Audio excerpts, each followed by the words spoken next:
Guys know that I've relied on sponsors a lot to get me through the last year and a half. Prior to that, I pretty much handled everything on my own. I've had 21 jobs that I've been chased, stalked, harassed, or physically assaulted out of since 2020. And when you don't have an income, not because you're unwilling to work, but because you're not being permitted to do so, you have to find a way to eat and clothe yourself and be okay. So I go public and I tell people what's going on here and on my other socials, and I ask for help. Well, sponsors of all income ranges have responded. And I don't understand how we're still outside, because there have been, tremendous responses. So it is very confusing, and I do suspect that they've been taking the funding and using it for other sources, which is incredibly wrong.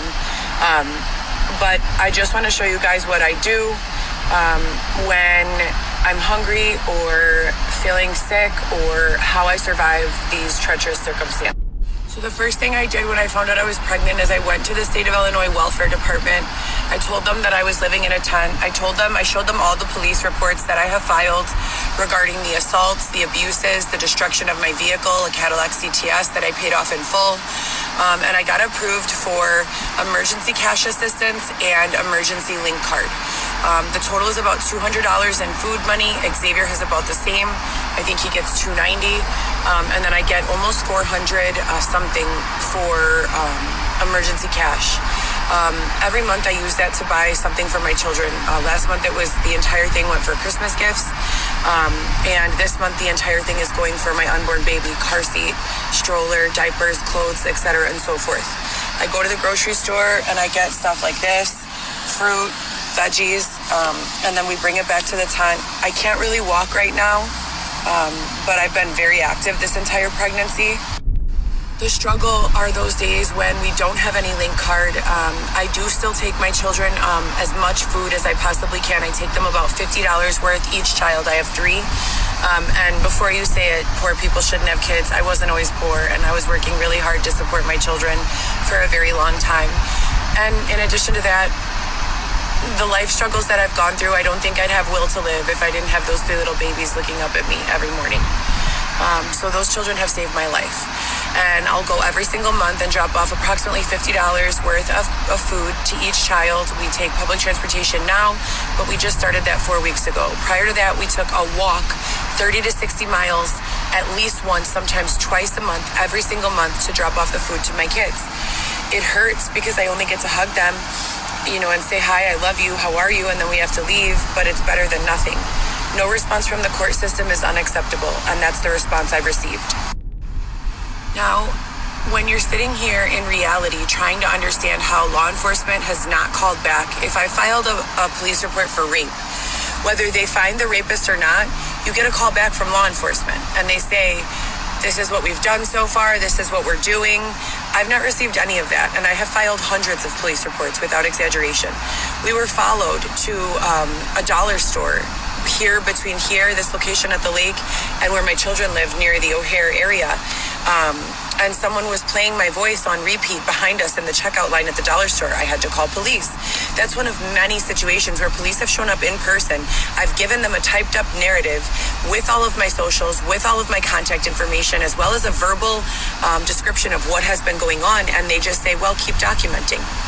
So I don't use Instagram for entertainment anymore, or I do with the GoPro solo account, so that I could have an outlet, because social media and content and marketing has been such a pivotal point of my life.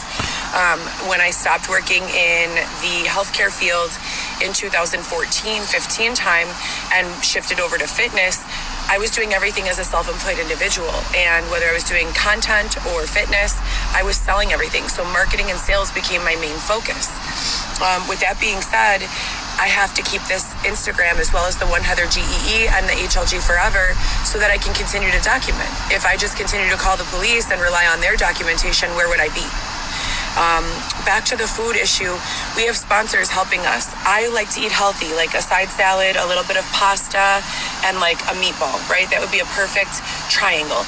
In my entire life, I have always gone by the triangle food pyramid for my plates. And I think I learned that from my mom and dad.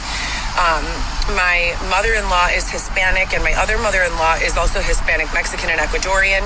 And they cook differently. They cook like one large, huge meal, and then they kind of leave it out, and you guys can graze, or I could graze, or my children could graze all day. If they make flautas, that's like a Mexican taco, they would make a huge batch, a big, huge thing of sopa, a big, huge thing of rice, empanadas.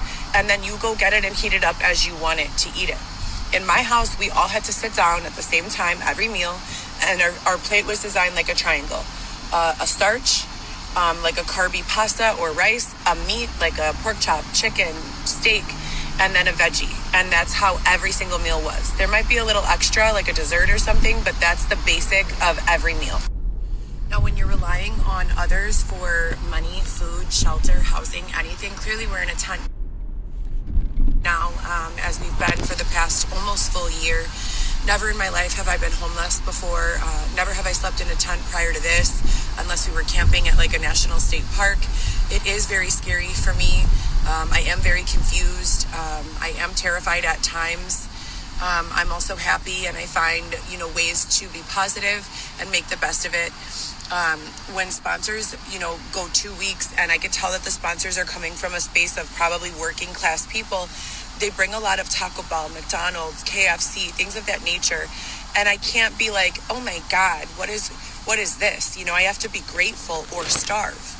And being that I'm pregnant, I need to eat, I need to feed my unborn child. So I do my best, and it's delicious, every once in a while, but it's not the healthiest. So I am not in my best health. I'm a weightlifter. For anyone who knows me, in 2013, after I had my younger daughter, Alexis, who's now 10, I fully threw myself into the gym. Her father and I broke up, and I found myself with 3 children under 10 years old. And I was not happy with my life, and I literally just threw myself into the gym. I got a trainer. I lost about 60 pounds, and I began lifting weights. I wanted to do so competitively. I did not ever get a chance to do that, although I did hire a prep coach, Christian McCoy, and I was prepping to compete in the NPC, which is the amateur weightlifting competition. I haven't given up on it. I don't know if it's something I'll do in the next few years. I'm about to have a baby, which is going to require a lot of my attention. But I want to, and I would like to have my baby and go to a gym in my apartment building or where I live and begin prepping. That would be the ultimate goal. But that's basically it. I'm doing my best to work with the resources that I have, the access that I have, take care of my children, stay focused on my future, not cry too much, not be so vulnerable, because the vulnerabilities, unfortunately, they're needed to heal and to grow. You have to acknowledge them, and sometimes it helps to have someone, help you, but it also opens the door to a lot of really nasty, evil people, to find out what hurts you the most and use it against you. So finding the balance emotionally between that, along with health-wise, between accepting the help that they give, whether it's a fast food burger or $5, and trying to make the best use out of that help, that's been the biggest challenge. Staying positive, not giving up, being in incredible pain in the 3rd trimester of my pregnancy, having to lay on the floor every day like an animal, having to, hold my bowel movements for days at a time. Those sorts of degrading and dehumanizing things have been the most difficult part of all of this. I've never really been, the type to drown my sorrows. There are people who go through homelessness and you'd never know, because they go to the club, they meet someone there, and then they go home with them. And then they use them up as a resource. I started as that victim. I started as that person with a home, met people, while I was working in promotions who I thought were my friends, and I was taken advantage of severely. And that's kind of why I clung so tightly to Dylan, for that protection from, the people that it's not that I couldn't say no, I would say no, but the people who were too persistent, consistent, even manipulative to accept no as an answer. And so I've done my best, and my best advice is stay away from drugs and alcohol if you ever experience an issue like this. I do smoke pot for pain, but that's it, and that's medical. I don't consider that a drug at all. For the people who are out here using hardcore drugs and partying every day because it's your only option, I get it. But again, you have to balance, and there are a lot of people who lose themselves and never get themselves back. Some people can handle it and some people cannot, and I think that the number one issue for homeless people is that they lose themselves forever. They can't handle these circumstances. I surely cannot. If I didn't have Xavier here through this, I don't know what would have happened, even on the days when he's doing things, that I don't really like. It's very scary to be out here and alone. Very scary. So keeping your feet planted in who you are. I always say cement your feet in who you